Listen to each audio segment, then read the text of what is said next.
ये मेरा इंडिया, ये मेरा India. Good morning, Kriti. Welcome, Mr. Ghai. All of us know that you've been a legendary icon in, constructing and creating songs, and your contribution to the Hindi cinema in terms of song sequences has been world renowned. How is the process like? You're creating a song in movie is making a movie in a movie.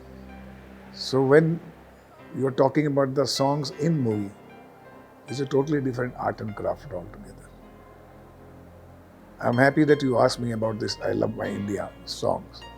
So I will pick up these songs and I will tell you that how much stages I've gone through making this song. I Love My India का उसमें बहुत सा भाग आपने देखा होगा. ऋषिकेश की पूजा का है, आरती का है, गंगा का, गंगा नदी का भी शॉट है. तो हम सब लोग बहुत एक्साइटेड थे और बोट का शॉट था. तो सब बच्चे कहने लगे कि आप भी आओ सुभाष जी, आप भी आओ, आप भी हमारे साथ हो. तो मैं बोला चलो फिर मैं आपके साथ गा के मैं ही इनकी लाइन पकड़ लेता हूँ. अमरीश जी आप मत गाइए, मैं ही गाऊंगा. तो अमरीश जी बोले अच्छा तू गा ले यार. और फिर मैंने वो गा लिया आई लव माई इंडिया. और वो गाना जो है मैं भी थोड़ी सी झलक के लिए आ गया. How taxing it is? What all you get yourselves involved into? How is it like? What do you do?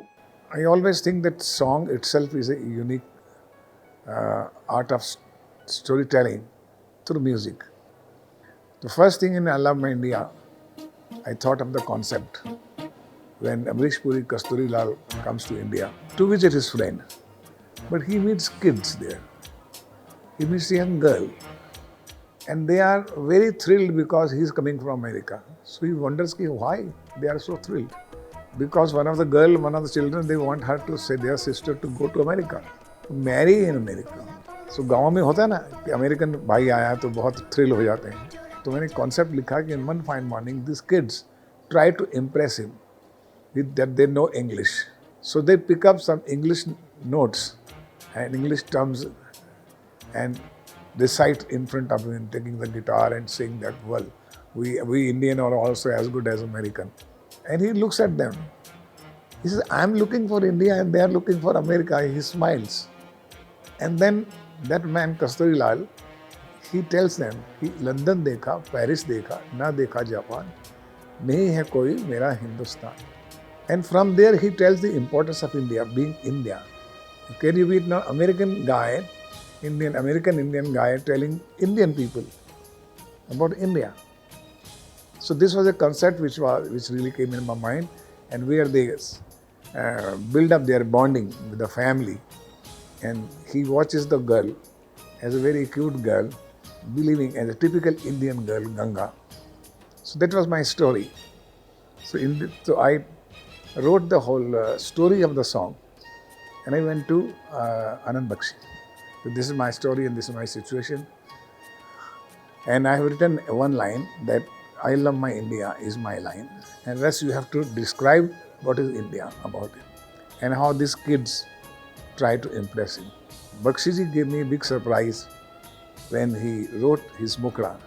ये दुनिया एक दुल्हन, ये दुल्हन की बिंदिया, ये मेरा India, I love my India. अब सोचिए उन्होंने पूरे वर्ल्ड को दुल्हन बनाया और उसकी खूबसूरती जो उसके तिलक पे है वो इंडिया को डिस्क्राइब किया. तो this was his contribution. He was inspired to do that. So मेरा आधा गाना तो वहीं बन गया. उस गाने के बाद मुझे लिखना था ट्रीटमेंट. लिरिकल ट्रीटमेंट अलग होता है और म्यूजिकल ट्रीटमेंट अलग होता है. तो मैंने अपने स्टोरी के हिसाब से लिरिकल ट्रीटमेंट तो लिखवा लिया जो मेरी सिचुएशन थी. लेकिन उसके बाद मैं म्यूज़िक डायरेक्टर के पास गया, नदीम श्रावण के पास, कि मेरी ये सिचुएशन है. अब उस सिचुएशन में ट्रीटमेंट में एक बहुत इंपॉर्टेंट चीज़ होती है कि that you guide, you direct a music composer कि what is your visual, what is your treatment. So I told them कि how the kids are using the words from the Western music. And actually I must tell you that I bought a music dictionary to understand terms they use while making a song. तो बच्चे लोग एक एक word पकड़ते हैं उसका. जितनी मैंने टर्म्स पूरी लिस्ट बनाई मैंने, और जब वो देखता है बच्चे ये गा रहे हैं, ये मुझको क्या समझा रहे हैं, फिर वो उनको समझाता है एक फ्रेज़ में, शेर में, और वहाँ से गाना शुरू होता है और वहाँ से बच्चे उस गाने को पिकअप करते हैं. जब मैंने गाना दिया नदीम जी को, तो नदीम जी ने ट्यून तो फ़ौरन बनाते थे वो, और बहुत अच्छे हैं ट्यून बनाने में. तो उनने बहुत फ़ौरन ट्यून बना दी, ये मेरा इंडिया, लेकिन मुझे उसके अंदर एक ऑर्केस्ट्रा अपने तरीके से चाहिए था। तो मैंने उसमें 3 म्यूजिशियन का सहारा लिया। सोडी साहब थे, तबुन जी थे और शर्मा जी थे। तो 3 म्यूजिशियंस को पकड़ के हम लोगों ने बैठ के अलग से ऑर्केस्ट्रा बनाया, क्योंकि ये ढोलक में भी बज सकता था, तक तिक तक तिक तक तिक। और मुझे था कि ये वीर रस का भी होना चाहिए और एक नेशनल एंथम की तरह आना चाहिए, ये मेरा इंडिया। तो उसकी जो बीट है और उसका जो ऑर्केस्ट्राइजेशन है वो प्रॉपरली उस चीज़ को, इंडिया को लिफ्ट करे। सो नदीम श्रीराम जी की ट्यून और उनका ऑर्केस्ट्रा, हम लोगों ने उसको रिकॉर्ड किया। अब उसमें बहुत ज़रूरी था कि हम वो म्यूज़िक, जो डिक्शनरी की जो इंग्लिश वर्ड्स थे वो उसमें लेकर आए।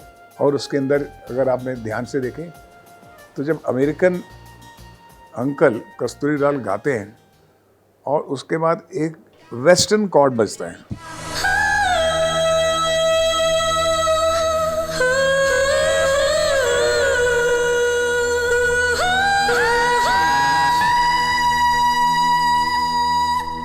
वो वेस्टर्न कॉर्ड जो बजता है वो एक दूसरी लड़की ने गाया, वो कविता जी ने नहीं गाया। उसके लिए मैंने लड़की को बुलाया कि आप इस वेस्टर्न कॉर्ड को एक ओपेरा की तरह गाइए। और वहाँ से मैं डिज़ोल्व करता था और वहाँ पर किस तरह से इंडियन बीट शुरू होती है और इंडियन बीट शुरू होने के बाद ये गाना शुरू होता है। उसके बाद रिकॉर्डिंग होती है। अब रिकॉर्डिंग में जो सबसे मेजर होता है वो सिंगर्स होता है। तो मेरे जो फेवरेट हैं और बहुत अच्छे सिंगर हैं हिंदुस्तान के, उनका नाम कविता कृष्णमूर्ति, जिनने हर कर्म अपना करेंगे ये वतन तेरे लिए, उन्होंने गाया था। तो उनको मैंने बुलाया, मैंने कहा आपको ये गाना गाना है, I love my India, and she has a very resonating voice. और उन्होंने ये गाना गाया रिकॉर्डिंग में। पर इसमें 2 सिंगर्स और भी थे जो मेरे को वॉइसेस की तरफ के, वॉइस कॉर्ड्स के लिए चाहिए थे। और पूरा गाना एक बड़े मैग्नम तरीके से रिकॉर्ड हुआ उसको। And we could see that we have got that magnanimity of the song with a bigger scale. When you're talking about India, you can't say tukku tukku India, tukku tukku India. You have to do it in magnum way for the big screen. The next step comes now when you have a song with you now. You have recorded song with the voices and lyrics. Now who comes first to shoot is the director. Director has to shoot and director needs home actors and the cinematographer. So actors you have seen, you are already watching, they are all wonderful, they have acted very well in the song. But I will talk as a director on the cinematography part of it. I had a huge discussion with my cinematographer Kabir Lal ji and told him that this is the early morning the song starts and how a man comes from the moist, from the fog. He appears like a priest to them. तो हम लोग सुबह 4 बजे 5 बजे 4 बजे उठ के सुबह 5:30 बजे शूटिंग करते थे।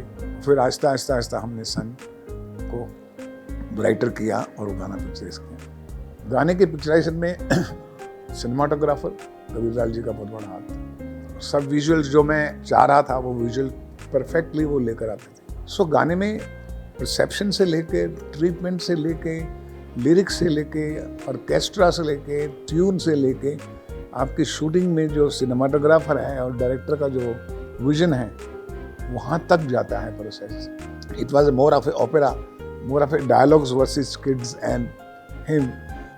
सो थोड़ा सा डांस भी चाहिए था, तो उसके लिए मैंने सरोज खान जी को बुलाया और सरोज खान जी ने शुरू में का पार्ट उन्होंने पिक्चराइज किया, डांस कंपोज किया और एंड का डांस कंपोज किया। यू सी एक गाना पिक्चराइज करने किसी बहुत से टेक्नीशियन का हाथ होता है। सिनेमाटोग्राफर का होता है, लाइटमैन का होता है, डांस डायरेक्टर का होता है, कॉस्ट्यूम डिज़ाइनर का होता है। तो ये सब मिल के एक गाने को शूट करते हैं हम लोग। इस गाने में अगर आप ध्यान से देखिए तो जो गंगा डांस करती है वो खुशी से डांस करती है कि वो शी इज़ एक्साइटेड।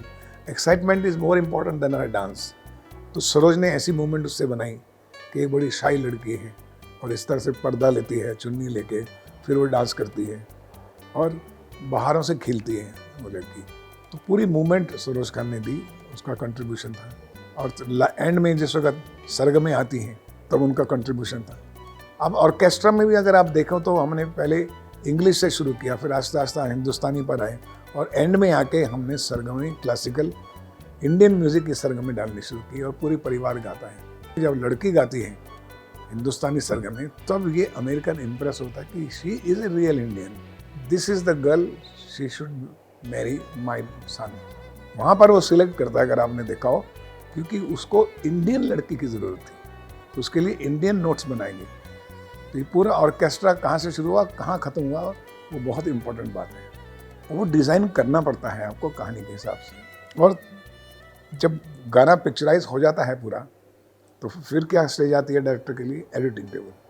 फिर उस एडिटिंग टेबल पे आप अपनी कहानी को ध्यान रखते हुए उसको एडिट करना शुरू करते हैं कि सब कैरेक्टर भी इस्टेब्लिश हों, बच्चे भी इस्टेब्लिश हो जाएं, गंगा भी इस्टेब्लिश हो, और उनका जो एक्सचेंज ऑफ थॉट्स हैं, senior person from America and this kids from the village, और ये विलेज का पूरा एम्बियंस ये इसमें आना चाहिए। और एंड में पूरी परिवार आई लव इंडिया गाना चाहिए। ऐसा लगना चाहिए कि पूरा नेशन गा रहा है। रेनू सलूजा एडिटर थी, उन्होंने इतना अच्छा एडिट किया गाने को, मुझे खुश हो गया मेरी तबीयत। और जिस वक्त थिएटर हॉल में ये गाना बजता था, जैसे एंड शॉट होता था सनसेट, उस पर सब लोग क्लैप बजा रहे थे, जैसे उन्होंने एक अलग तरीके से गाना जो है अपने आप में एक ओपेरा देखा है। तो मैं वहाँ बैठा था और मुझे इतनी खुशी हुई जब एंड में आके एंड के कॉर्ड में लोगों ने तालियां बजाई गाने के ऊपर कि गाना कितना अच्छा खूबसूरत पिक्चराइज हुआ है। तो क्या होता है कि जिस वक्त आप ऐसे गाने, एक जिम्मेदारी बन जाती है एक डायरेक्टर की, आपको पूरे प्रोसेस को बहुत डिटेल में सोचना पड़ता है, समझना पड़ता है, अपने टेक्नीशियन से डिस्कस करना पड़ता है। And that is why this song has been a memorable song and a favorite song for all generation, I would say. Of course, it has a great patriotic feeling also. But apart from the patriotic feeling, आप देखो, it is a movement of a story on the screen. उसमें emotions हैं, और फिर India के बारे में जो कहा गया, अंतरों में जो कहा गया, बख्शी जी ने कहा, और जो जिस तरह से उसको पिक्चराइज किया गया, उसका हर फ्रेम जो है अपने आप में एक कहानी बोलता है, हमारे भारत के बारे में कहता है, भारत को दर्शाता है ये गाना। तो ये गाना एक ऑर्डिनरी गाने से ऊपर उठ जाता है। मुझे खुशी है कि आज प्रदेश को 25 साल हो गए, और आज भी हमारे स्वतंत्रता दिवस पर हर जगह ये गाना बज रहा है, लोगों का फेवरेट है, और इससे मुस्कुराहट मिलती है। और महिमा जी भी हर जगह जाके यही गाना गाती हैं, और इसकी खुशबू फैलाती है। मैं कहूँगा ये वीडियो म्यूज़िक नहीं है, ये फिल्म का एक भाग होता है। जब भाग बनता है तो जीवन भर वो गाने याद रहते हैं, जैसे I love my India. Thank you very much. Thank you so much. वतन मेरा इंडिया, सजन मेरा इंडिया।